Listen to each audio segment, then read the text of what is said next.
7 times in and out of rehab. And then I finally went to my 8th one, which was in Topeka, Kansas. And it was just a lockdown facility. We couldn't do anything except, we could play basketball, but we had to go with the instructors. And it did something to me that it just finally caught on to me of what I needed to do. So when I left there, obviously I had nothing. I got on a bus from Missouri to Maine. Told my ex-wife, I said, I'm moving home to Maine where I'm from. Something has to give. This is my last choice or last chance, or I'm going to be dead. And luckily I ran into an old high school friend in high school, and he had a service dog. And I said, did it change your life? He said, it changed my life completely, and I wouldn't be here if it wasn't for my dog. So this is the Knockin Doorz Down podcast. If you're looking to hear stories of hope, inspiration, and turning your greatest adversities into your advantage, well, you're in the right place.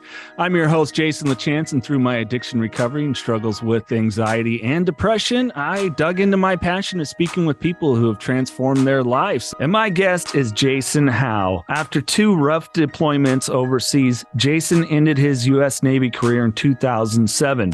Jason suffered from TBI and post-traumatic syndrome. Jason eventually hit rock bottom in his addiction and in life, losing everything, including his children. Jason woke up not wanting to live. However, the power of D-O-G dog came into his life, transforming the man that he once was into the man that he is now.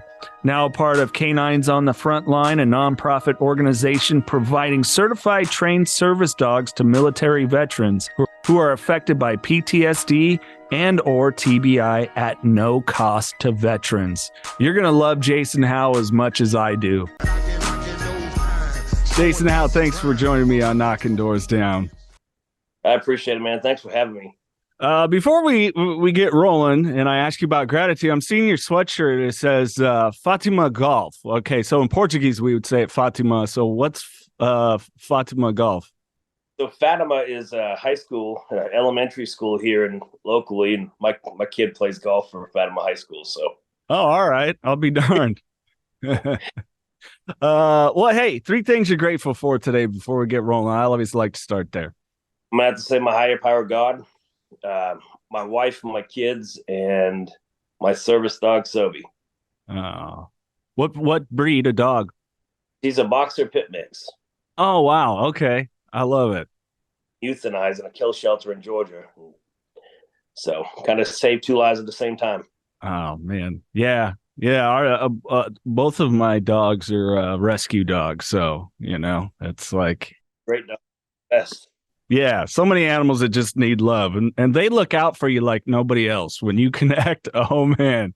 Yes. That's some love you've never experienced. Well, we're going to dig through all the different things you're doing, of course, working with Canines on the front line, how that came to be, touch on some of your Navy career. But I want to ask a question here. You speak openly about your PTSD and TBI, traumatic brain injury, for those that may not know what that acronym is. What is your opinion on the length of deployment maybe playing a role? And the reason I asked that is one of my dear friends, he's been on the shows, a Marine, over in the Middle East it was almost 2 years. So when you're in that fight or flight mode for a long period of time, no wonder when servicemen and women come back, there's a huge struggle just with the simulation shutting down that part of the brain in a healthy way. I mean, what's your take? It definitely plays a factor of it, I mean, when you're overseas all the time, and that's all for a year, I can only imagine 2 years straight. I was there for about 10 months. Mm-hmm. And just coming home and trying to go back to normal is almost impossible at first.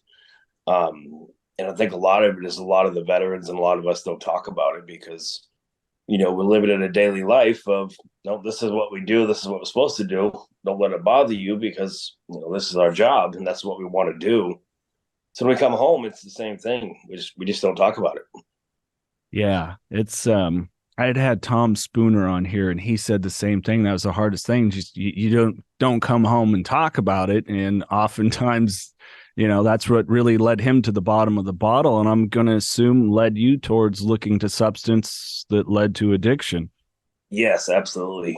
I'd gone to the VA so many times and just things weren't clicking. So when I got my hands on drugs, it was just one of those things that it took away the pain. I didn't feel anymore.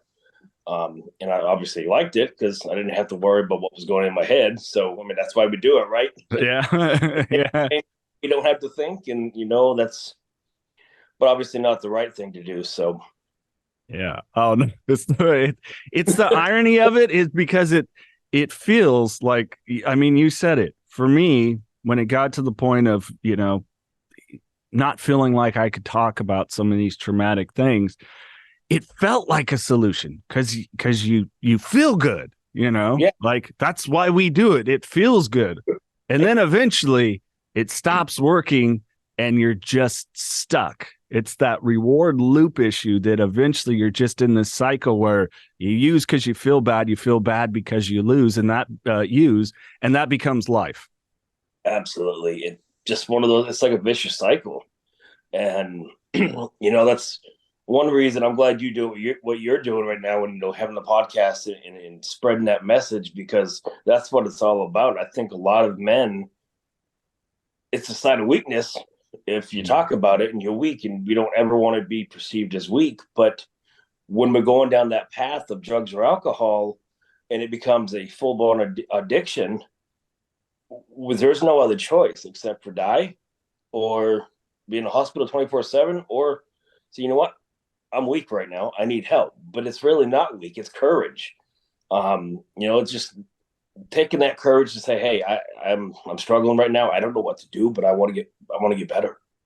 Yeah, I mean, you're saying it right there, and I think it's hard for anyone in general, but definitely I think more so for men, and especially through my experience, service members or first responders, police officers, paramedics here, that I've seen it over and over again, and it's just I don't know.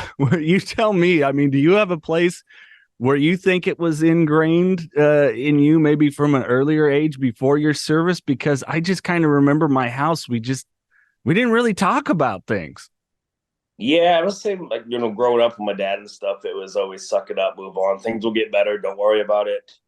So we just never talked about it. So, I was adopted at a very young age. My parents got divorced when I was 10, and it was one of the ugliest divorces I've ever seen or witnessed. And then just dealing with that, I never talked about it because that's what I was told not to do. Don't talk about it. Just, that persona of everything's great in our family. And, as a kid at 10 years old, it wasn't great for me. It was something I needed to talk about, and I just didn't. So I kept everything in.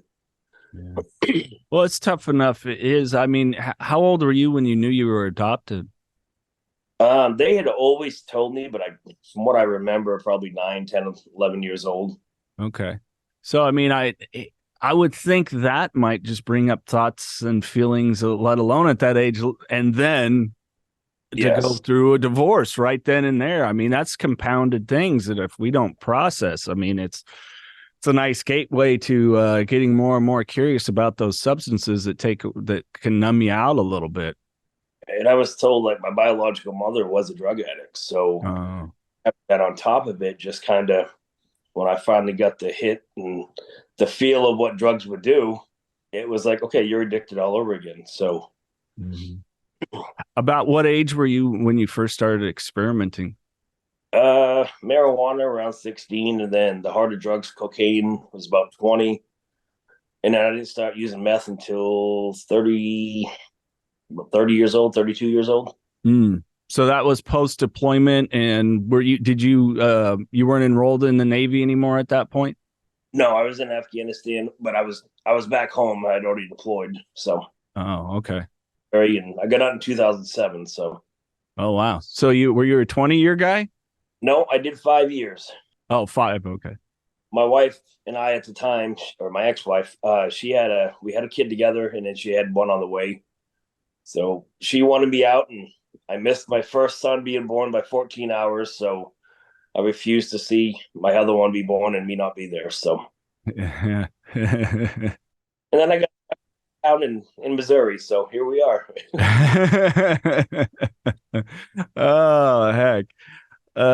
So when's the point where the rails start coming off? I mean, like the alcohol thing, it makes sense. That's primarily, my area of addiction that I suffered from, because it's just so readily available. Sometimes it takes falling in with certain bedfellows. I mean, as easy as it is now to sadly get drugs over the internet or social media apps, you kind of still had to know somebody at some point. Yeah, so I was actually going to college after the military, taking night classes and stuff, getting my degree in business, and happened to run into some people that they happened to be partiers, and their drug of choice was meth. And I had never run into meth, didn't even know what it looks like. I'm from the East Coast, and cocaine and marijuana and stuff like that. But I said, well, what is it? What does it do? And they said, well, it's a lot like cocaine, but you smoke it, this and that.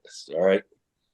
So I tried it, and of course the feelings went away. I was numb, and anything that I was struggling with, I didn't care about. So I would smoke it for a while, but some of them would always start using the needle, and they were shooting up meth. And there's one night I said, what are you guys getting that I'm not? And they said, Jason, you don't want this. I said, yes, I do. I want to know what you're feeling. So as soon as I took that needle, I mean, excuse my language, the first word I said was, I'm fucked. It was an intense feeling, and I didn't think I could stop. Didn't know how to stop. Yeah. Ended up losing my house. I had a beautiful house in a nice neighborhood. I had a job at the VA hospital, working as a peer support specialist. I quit that before I got fired, just because I knew if they found out, I just said, hey, I need help. So I went through rehab there. Didn't go through it very successfully. I think mainly is because I worked there. So everybody saw me as the worker, and now I'm a patient, and I wouldn't do anything right. So 7 times in and out of rehab. And then I finally went to my 8th one, which was in Topeka, Kansas. And it was just a lockdown facility. We couldn't do anything except, we could play basketball, but we had to go with the instructors. And it did something to me that it just finally caught on to me of what I needed to do. So when I left there, obviously I had nothing. I got on a bus from Missouri to Maine. Told my ex-wife, I said, I'm moving home to Maine, where I'm from. Something has to give. This is my last choice or last chance, or I'm going to be dead. And luckily, I ran into an old high school friend in high school, and he had a service dog. And I said, did it change your life? He said, it changed my life completely, and I wouldn't be here if it wasn't for my dog. So, wow. It was just an awesome feeling. And, I was there for a year in Maine and went through the program. My service dog and I went to we graduated the top of our class. I said, I'm moving back to Missouri, and I want to start the program in Missouri. So I won't get too much into that because I know we're going to talk about that later. But yeah, here we are today. So, Knockin Doorz Down by Carlos Vieira, now available wherever you get audiobooks. I wasn't done partying, and I didn't want the binge to end. I think I knew that when I finally got home, I'd have to face what I had done, and I wasn't ready to do that. Being responsible for my actions wasn't something I was looking forward to. I had abandoned my wife and baby, my family, and my business. I wanted to avoid the shame of returning to what I had left behind. Even though I was not yet going home, I wasn't sure I had enough resources to continue the binge. Click the link in the podcast description to find out more.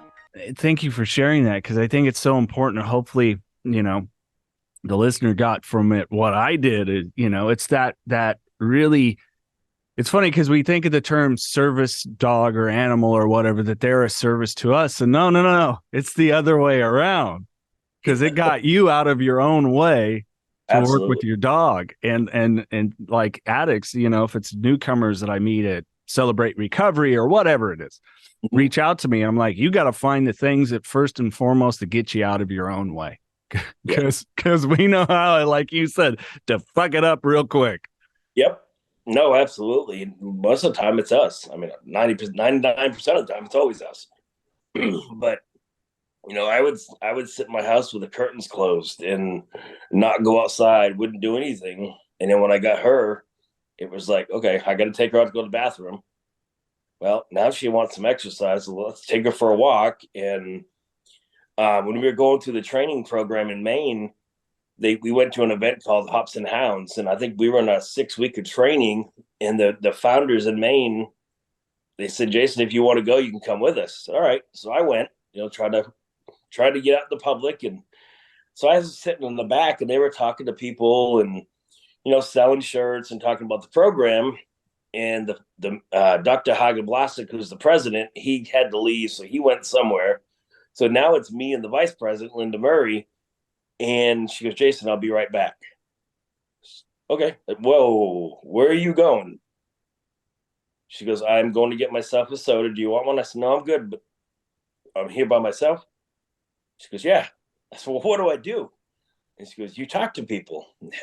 I don't do all that. All right. I'm like praying, like nobody show up to the booth. And of course, a family of 4 showed up.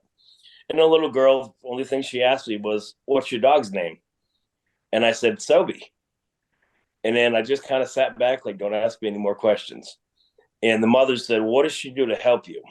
And I think at that point in time, we were still in training. So I started doing all my training stuff with her and everything she was doing to help me. And I never had to say a word. Just I was showing them what she does to help me. And the next thing I know, there's all kinds of people sitting at the booth watching me train with my dog. And I didn't even realize they were there. So Linda came back and she goes, you were awesome. I said, you don't ever do that to me again. That courage I needed, right? To be able to loosen up and just have fun with my dog, and people aren't worried about me or anything like that. They're genuinely curious on how that dog was helping me. So, yeah.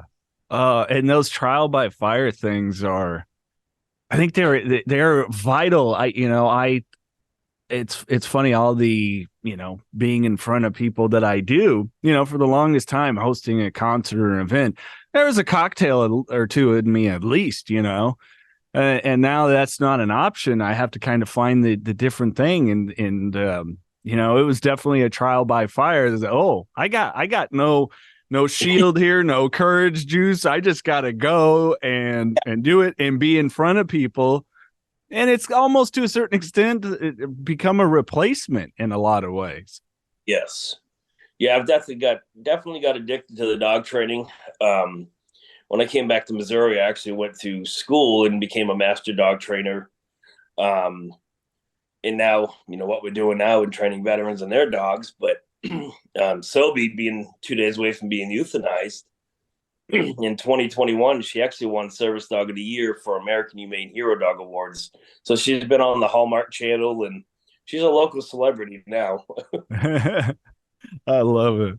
Why was the intent to come back to Missouri and bring this there? Was it because you just saw a need in other fellow veterans, because your kids were there? What was it that was calling your heart to go back? A little bit of both. I know the type of dad I am, and that was my, first and foremost, I wanted to be the dad. So that way, when my kids are older, they know what I went through now. They were fairly young. I think they were 7 and 9 at the time when I was going through my struggles. I think that was the oldest. But they know that in life you screw up and you're going to make mistakes. It's what you do afterwards that defines the person that you are. So being that role model for my kids, letting them know, hey, life, you make mistakes, but here's what you can do to recover and do better and move on and be the model citizen that you need to be. So that was my initial goal. And then the other one was, I didn't know of a service dog program here in Missouri at the time. So it was, let's start something there and let's help the veterans that are struggling like I did not have to struggle so much, and give them something, give them another tool to the toolbox. I find it really disheartening, and you don't have to comment on this, but I feel I need to share it, that just there isn't more done, be it through government funding, private funding, or whatever it is, when our veterans come back and are in need of help, or at least just just like some process, it's like the first part of going to rehab is generally the detox process. You don't even get started into routines and meetings and anything else, depending on what it is, maybe for a week or two. Probably with meth, all you want to do was sleep. So I see it as no different that like we need to offer something a little bit better than, hey, thanks, welcome back, here's some VA benefits, good luck. I'd have to agree. In the VA system, they're only so big, and there's veterans out there. That's why, like, the nonprofits that are out there, being funded to be able to do more things to help more veterans is definitely 100% needed. I think more nonprofit facilities need to go up. I know, like Kansas City here, and then St. Louis, they have the Veterans Community Project, which is the tiny homes. And they're housing homeless veterans and struggling veterans. So that's just one of those things that we need to keep helping the nonprofits to be able to help more veterans and kind of work with the VA system at the same time and kind of collaborate together and say what is needed, what you guys need, and have nonprofits doing what's needed the most. Yeah. Well, I think in my experience working in nonprofit, that's some of the hardest thing is to get, be it local or state or federal agencies, to work with nonprofits or private entities on these causes. It's like, hey, we can all be in it together and make this world a much better place. We just remove some of that ego and focus on the individuals in need here. Yes, we've run across that a little bit with the service dogs, but fortunately, since I worked for the VA, they knew who I was. So when I started the program, I would just go up and start talking to the people that I knew would listen, and it would help. We still have some issues with some of the doctors that, pain pills is what's more needed. I'm living proof that that's not what's needed. I was on 10 pills before I got off the drugs and everything.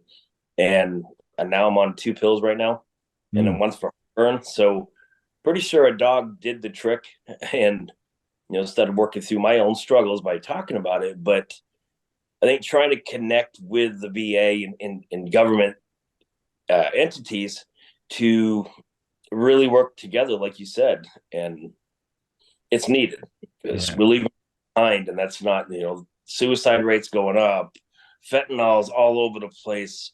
Something needs to be done locally. I think we've had 4 in the past 6 months for suicide. All men, they didn't want to talk about it, and it's one of those things. It needs to be talked about more. Yeah, because the reality is, if everything that is being done was working, like you said, our suicide rates wouldn't be going up. Men are the data will show 4, almost 5 times the amount of women. That's one too many people as far as suicide in the U.S. And our overdose rates are going to go up again. Projected numbers probably between 125, 135,000. So if everything that was out there was working, and people like to tout that it's working, this wouldn't be the case. It's not working. It's just not. Nope. And that's, shows like yours, just getting that word out even more so people can hear it, because it is needed. And hopefully the government will, the government agencies and everything will listen one day that there's more that needs to be done. And the people that are down in the trenches doing the work to help those people, they need to be brought up a little bit more so more things can happen to lower this rates. Don't forget to hit the subscribe button. And if you get a lot out of this podcast, share with a friend. And don't forget the archive of interviews we have. Bam Margera, Brandon Novak, Kat Von D, Charlie Sheen, Edward Furlong, Kelly Osborne. The list goes on and on of amazing guests that have been on the podcast, sharing how they have found purposeful lives. Speaking of purpose, how about a lifestyle brand with purpose? 5150 LTM. That's right. Not only is it a lifestyle brand that can fit whatever it is you're trying to achieve in life, but they give back to the community. And you, the listener of Knockin Doorz Down, get 20% off every time you shop at 5150 LTM. All you have to do is use the code KDD20 at checkout and get 20% off. And how does 5150 give back to the community? Portions of the sales benefit the Carlos Vieira Foundation. their 3 amazing programs: the Race to End the Stigma, the Race for Autism, and the Race to be Drug-Free. More on the Carlos Vieira Foundation, go to carlosvierafoundation.org. I would personally like to see, and I'm not sure how I play a role in it. I have some ideas and things that I'm working on, maybe to incorporate, fitness and just community offerings, outings and things like that, where I'm at, to try to help those suffering, be it mental health or addiction. The combination usually goes very hand in hand. But, I've thought about it with veterans and, just service members in general, first responders having a big place in my heart. Like, how, especially if it's long term, you're doing that, like, how do you come back to do something different? How do you, think of what you want about, First Blood, the first Rambo movie, but the end scene where Stallone's character's talking about, I could fly a gunship, I could carry a gun, all these things that you made me be, I was, and then I come back here with nothing. Like, where's the training? Where's the opportunity? Where's the funnel of, oh wow, you worked on aircraft carriers. Did you work directly with the planes? Did you do, well, let's see what we got at the airport. Let's see what you know what I'm saying? It's like, where's a good pipeline to be like, you're still really valued. And it just feels to me like, thanks for your service. I mean, it's nice to say to a veteran and someone actively on duty, but there's got to be more than a thank you. There just does. Yeah, I mean, I don't know. We don't ask for it. We did it because we love doing it. So, I mean, I know there's a lot of people, and we're grateful for, the thank yous and all that stuff, but, we chose to do it, and, we accepted what was coming, and we loved it because, we want to, protect the country and everything. But there's stuff that needs to be done, especially with the ones that come back and they're struggling horribly. More can be done. It's just trying to figure out where things can change and what things can be done to help more of them. I know here, my wife and I are actually getting ready to take over the entire organization. Wow. And I have some plans. I don't want to go into too much just in case it doesn't happen, but to help those more that are struggling. So implement a different kind of program here that we can hopefully help even more veterans. So. Well, let's talk about when you came back to Missouri and really got the organization going there. I mean, some of the struggles that you faced and, the determination. And I just think it's so valuable to share that, because I know there's a lot of people out there that want to help, but they're just kind of clueless where to start. Heck, I'm clueless at times where to start. So when I came back, I'd get a little blue tent and I'd be, every kind of event that was out in town, I'd go out there. But I was still at that point in time where I didn't want to talk to people a whole lot.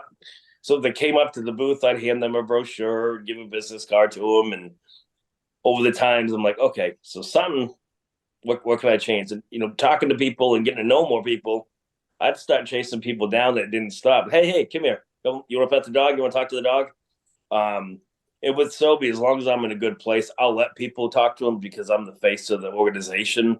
And it's almost like, this gives me a good talking point. If they're petting my dog, I can talk to them about the program and what she's done for me and what we're doing to help others. So my wife is always like, how do you get so many people to come over here? Like, I don't let them leave.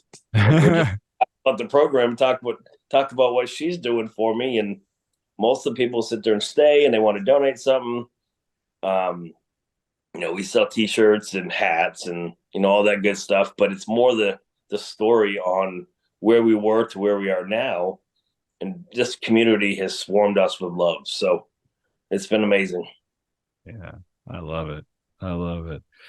Oh, so how did you start? Because you do speak more publicly now. What steps did you take to get a little bit more comfortable?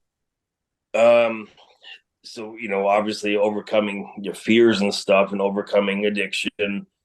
My thought process was, you have to learn to adapt and overcome, which that's part of my book that I wrote called Unleashed.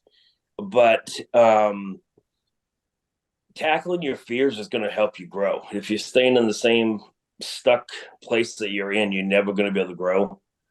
And I know with the message that I have and where I was to where I am now, being able to speak and help more people gave me the opportunity that I needed to overcome a fear and speak to people. So, I go around to different schools, I go to veteran organizations, talking about where I was, what we're doing now, how it's helping people, trying to get people not to give up. What do you think? I'm curious what you think maybe a misconception about service animals is for some people, because there seems to be, I don't know if pushback's the right kind of word, but maybe disbelief of any kind of help. My personal opinion is I think it's a lot of the fake service dogs that are out there that are giving the real service dogs a bad name, so people don't want to deal with them when they come into public. That's we've had that issue a couple times here and there, and it's just pretty much educating them on what they're doing to help us.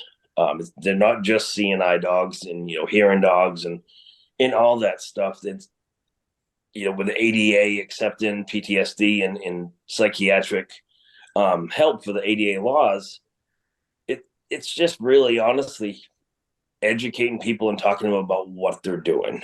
We're trying to implement something here in Missouri where there's certain organizations that can go through the state, pay a fee, and they're the ones that are able to certify them. So that way there's a lot less. I know like the restaurants that have a hard time trying to kick somebody out because they're worried about being sued or whatever if they don't really know it's the service dog. So I get calls often on what do we do? I'm like, if the dog's misbehaving or something it's not supposed to be doing, you're allowed to kick them out, whether it's a service dog or not. And they have to accept it. I mean, dogs are supposed to be under the table or right beside you. They're not supposed to move. You're not even supposed to know they're there. I don't know how many restaurants I go to and get up and people are like, oh, wow, there's a dog there. That's not supposed to know she's here. So if your dog's sitting on the bar stool next to you, it's probably not a service dog. So just a lot more education needs to be brought up and talked about more on what the rights are for the restaurants and what the rights are for service animals. Yeah. Well, I think at the end of the day, too, it comes back to a personal responsibility. I find it incredibly insulting for the people that are taking advantage of scenarios that, they're maybe not in need of it just because they want their dog with them. I don't know. It's such a gray area. No, it really is. I think the rules are, the law is a little iffy on both sides. So I think they can tighten it up a little bit more. Yeah. Yeah. It's just, but at the end of the day, we ask our fellow citizens to be self-governing, and it's kind of like, all right, let's be a little more responsible here. Could you? I don't know. I don't know. Hey, that's just my take. So what's next for you? What's next for Canines on the Front Line? Where are we trying to push? Sound like you said you and the missus are taking over. I know you got some things in the work you don't want to yet touch on, but what do you want to achieve here? To not leave a veteran behind. So what we want to do is we want to grow. We want to also help impact into the community. The community that's given to us. We want to make sure we're giving back. So a little slip. We want to help train the public's dogs with some of the veterans that have gone through the program, or even through the the prison system. They have the dogs, in there. Those inmates get out, they have nothing to do. Mm-hmm. They look at jobs. So it's here I am spilling some beans here, but working on helping the public and helping the veterans at the same time, giving opportunities to people that wouldn't have that opportunity because they got in trouble or they went to prison for a while, giving them the opportunity they deserve. They screwed up. We all screw up. I just was fortunate not to get caught and not have to go to jail. So no different than them, except for I'm not behind the bars. So it's just one of those things of what can we do to help the community and build an even stronger foundation with what we have in our life going on right now, and help thy neighbor. Yeah. Well, I think that's a beautiful thing. With the prison system, I've known so many people that have gone through it, and they're like, the only rehabilitation there is because I sought it personally. I knew that I wanted to take advantage of my time here, and it's not the case for all, but I think there is an amazing opportunity with service animals to to come in and maybe, in some way too, soften some hearts that have been pretty hardened through life and life circumstances, and offer them just a different way, a better way, because there is a better way. Oh, absolutely. And we've even had veterans that come in and they thought dogs, that's how they looked at dogs, was they're a police canine only. Dogs shouldn't be pets. So I had this one veteran that he was a biker, came in and he's like, this isn't working. This dog's this dog's that. I said, you have an amazing dog. We just need to get you to break down the walls so you can start working and bonding with your dog. And so he left the program right then. It's all right. So he called me back probably 6 months later and he's like, hey, can I try this again? I said, yep, but are you willing to work? He goes, well, I did what you said. And I just started playing with my dog and having fun. And now I got a stronger bond with my dog and I'm understanding my dog more. So I want to get to training. And he's probably one of the best veterans that have ever come through our program. He speaks when we have, events for each, we have like a dinner each year, 2 dinners each year to raise money for the organization. I'll have him come up and speak about what it's done for him. So it's just incredible to see when you break down those walls of toughness and let somebody into your life. Like Sobi, my service dog, she taught me how to live again. She taught me unconditional love. She taught me, all that stuff. And once you can do that, it's pretty amazing to see what you can accomplish after. Yeah.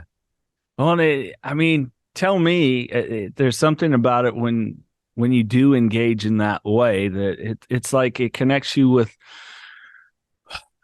the innocence of childhood again. For me, one of my first sponsors, after digging through the interest of that I had as a kid, we landed on Legos, and he's like, here's a gift card, go buy and build some Legos again. And it was the thing, when I do it I still build them, not as much as I would like because they're crazy expensive, and I got mouths to feed and a roof to keep over my head. But there's something about when I engage in that kind of activity that I'm a guy, I like to use my hands. And so much of my job is thinking and, doing this. Sometimes I just need some darn instructions that get me from the first brick to a cool end product that I enjoy, and I think there's a lot to be said for that. There is. I like playing with Lincoln Logs too. I have to go see how expensive they are. But, it's just like that with the dogs too. It's when you start training, and it gets frustrating because the dogs aren't doing everything you want all the time. But for some reason, because I don't have any patience at all. But when it comes to dogs, I have all the patience in the world. I can just walk up to a dog and they'll look at me and sit. And my wife was like, how do you do that? I don't know. I can't explain it. But, when working with them, after reading dogs for so long, you start understanding, what the dog is thinking without even knowing what they're really thinking. And you can get them pretty much to do anything you want, especially with food. I always call it, tell the veterans, I said, you guys go to work for a paycheck, right? And they're like, yeah. I said, what does a dog do? They don't get money. Use their food as their reward, and you can get that dog to earn their paycheck. Anytime you ask them to do something, they know they're going to get their food. Yeah. What are some of the first steps with the dogs that you kind of take in the training process? Okay, so we do like the canine good citizen test. So we start them up, teach them how to sit down, walk on a leash, long distance downs, long distance sits, recalls. And then we also start at the beginning of working on the tasks. So to be a service dog, you have to be provided 2 to 3 tasks that's related to disability. So, a lot of us veterans, we don't like people behind us. So we'll have, if we're out, like say at Walmart going to the grocery line, the dog will sit behind us and alert us if somebody comes up behind us so we know there's somebody there. Or if I'm having a panic attack or anxiety attack, mine will come up running to me and jump up on me and bring me back to the now. We have veterans that, have night terrors. I don't have those as much anymore, but I did. And my dog would get underneath my head and pop me right up like, hey, nope, right here. Remembering to take your pills every morning, your prescription medicine. The dog would go to the counter, sit there until you go get your medicine. Some of the older veterans, the Vietnam veterans, we have them picking up items for us, or at an elevator, they'll jump up and nose the the button to get it started for him. So wow. It's amazing. God, what do to help you. yeah, such amazing creatures. It's yeah, what a blessing. And I find it fascinating what you were saying about your wife saying, how do you get the dog to do that? And there really is kind of some unspoken posturing and attitude towards dogs. You know, that they're bred in one way or another to be of service. I mean, Chihuahuas are the greatest alert dogs. Something comes near and those things are crazy loud, you Yes. know. So, you know, there's all kinds of dogs that were bred for different things. You see, we're not breed specific on our program. It's we've had pit bulls go through the program, and I know they have a bad name because of their breed and everything, and I hate that. So when we get a pit bull around, I'm like, that dog's going through our program, because I want the education out there. Yeah. And I know some people, you're never going to change their mind no matter what on the breed, but the more we can have the well-behaved service dogs out there that are, pit bulls or labs or German shepherds or whatever, as long as they got the right fit and the right temperament to be out in town and just to chill and be that dog that need to be out in town and well-behaved, why does it matter what breed it is? So, every dog needs to be saved if they can. So, yeah, I think it's really sad because, pit bulls and Rottweilers out here, the ones that got the bad rap, or Doberman pinchers, all those. And it's some of the most sweet, wonderful dogs if they have the right owner. And it really, to me, has always appeared to come down to, wrong owner for that dog. Yes. Yep. No, absolutely. And I think we've graduated 2 Rottweilers, 3 Doberman pinchers, several German shepherds, a couple Belgian Malinois, and then like 4 or 5 pit bulls. So it's just, I don't know, it's kind of cool to see that, because that's, helping the breed out too, going, yeah, they can do a lot of things with the right people. Yeah, absolutely. If people want to find out more about you guys, the services you're doing, what's the easiest way, or maybe to contact you directly? Yeah, they can send me an email, or they can go right to our Facebook page, which is Canines on the Frontline, Missouri. Our website's in the process of being worked on to make it more Missouri, since we're taking over. But it's caninesonthefrontline.org. They can go to that and get a hold of me that way as well. So. All right. Well, we'll have all those links in the podcast description, social media, etc. Jason, you want to jump into some fun random questions? Sure. All right. I try to pull out some different ones here because I know you've listened, so maybe these ones you haven't heard before. What is something about you that people would be surprised to learn, maybe that you don't regularly share? I watch HGTV a lot with my wife. Any particular shows? And then what's that? Magnolia, the other show. Yeah, Maine Cabin Masters. Okay. Watch that all the time. I grew up with the guys that are on the show, so it's really? Cool to see them on TV. Jedi was actually my goalie in hockey when we played in high school. So I'll be darned. Yep, he was pretty cool. But yeah, she likes watching. Was it the Gaines lady? I can't remember her first name. Joanna Gaines, I think. Okay. So all the how they remodel things and get that set up. So yeah, not too many people know, but they do now. Yeah, that's kind of the one when we go visit my mom. That's what she tends to have. It's that, and it's not the Hallmark Channel anymore. Some other one will like it, or forget America or something. So that's usually what's on, So yep. I'll be darned. Do you currently see any bad habits? People that I got asked this question, and one guy's like, has to be something. I go, well, I don't exercise. And I go, sugar. I still love sugar. It's still the hardest thing for me to break to this day. I'd have to say food. Yeah. We have a gym downstairs in our basement, and life gets busy and quite not do it as much as we want. And food and staying healthy and just eating, the portions and stuff. I love pizza. So when my kids are here, they eat the pizza, and I'm like, well, you left a couple? I'm going to eat them. That's been the hardest thing, is trying to stay fit and clean but then when the kids come over, it goes right out the door. So Yeah. Oh yeah, it's tough. Yeah. Anybody goes, ice cream, milkshakes. I'm like, yeah, I'll drive. What? Let's go. Gets me every time. Let's see. Did you ever have a nickname at any point in life? yes, Chubby.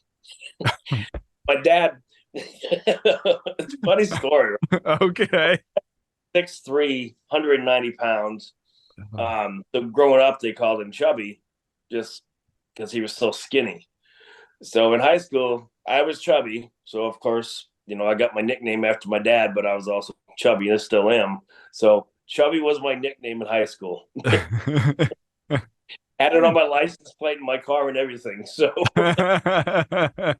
well, at least you got a good sense of humor about it, huh? Yep. Do you have a bucket list of any kind? And if so, what are a couple items that might be on it? I haven't been to Vegas, and I want to do the what's the zip lining through Vegas. That's one thing I said I've always wanted to do, and just see the lights as you're traveling past it. So nice. I'll meet you there. All right. I'm into it. That's totally it. If you were going to throw in and go to the Formula One race, it'd be like, oh, Jason, let's go. We're meeting up. That's two of my items there. Who inspires you? I would say a lot of the veterans that I work with, just because they all come from a different place on earth, but they're all one unique system. But the ones that will really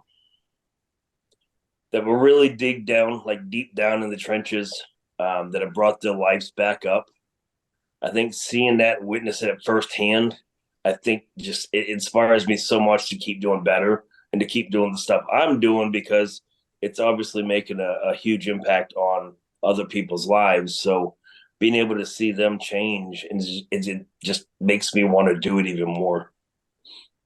Absolutely. Let's do one more here before I leave you with the final thoughts. Dinner with any one person, who would it be and why? My wife's going to hate me for this, but Carrie Underwood. Okay. Which I saw her on American Idol and just fell in love. And I said, I'm going to meet her one day and I'm going to have dinner with her. All right. Well, I mean, amazingly talented woman, and, definitely, speaks her mind. I think it would be an engaging conversation for sure. But as far as a man, I'd like to meet Robin Williams if he was still here, just to go through his head and, all the stuff he, did for movies and everything, and just kind of pick his brain and listen to him. This man. And he seemed like such a, kind, sweet, loving, compassionate person. He did. Yeah. So unique type of person. So yeah. All right, Jason. Well, this is where I give you the floor. Anything else that you would like to add, maybe lend to anyone out there that's struggling, or maybe they have a loved one that's struggling that you would want to share? Yeah, if you have somebody out there that's struggling, don't give up. Don't give up on them. Be that one person. I needed one person to say, hey, we have you. So letting people know, about your show, what I'm doing over here with helping veterans, and, my book that I wrote, along with, speaking and stuff. It's just getting that message out there that they're never alone. So I can almost guarantee you, if somebody called you at 2:00 in the morning, you're going to pick up the phone and help them. Yeah. So just being patient. Take that one person that could change somebody's life and be that person. Absolutely. Oh, and I forgot to ask about the book. So book proceeds benefit the nonprofit as well? Yes, they do. So everything we're making goes right back to helping the nonprofit. And we're currently in the middle of writing a book on Sobriety, a children's book as well. So everything will go right back to helping more veterans. But the name of the book is Unleashed, the Powerfully Simple Path to Adapt and Overcome Trauma, Addiction, and the Silent Battle with Mental Illness. Thank you, good sir. This has been a real pleasure. Thank you very much for having me. Appreciate it. On that note, keep knocking doors down, people. This is the Knockin Doorz Down podcast, featuring celebrities, experts, and everyday people who have overcome adversities, including addiction, mental health, and trauma to live purposeful lives. And that's what Knockin Doorz Down is all about.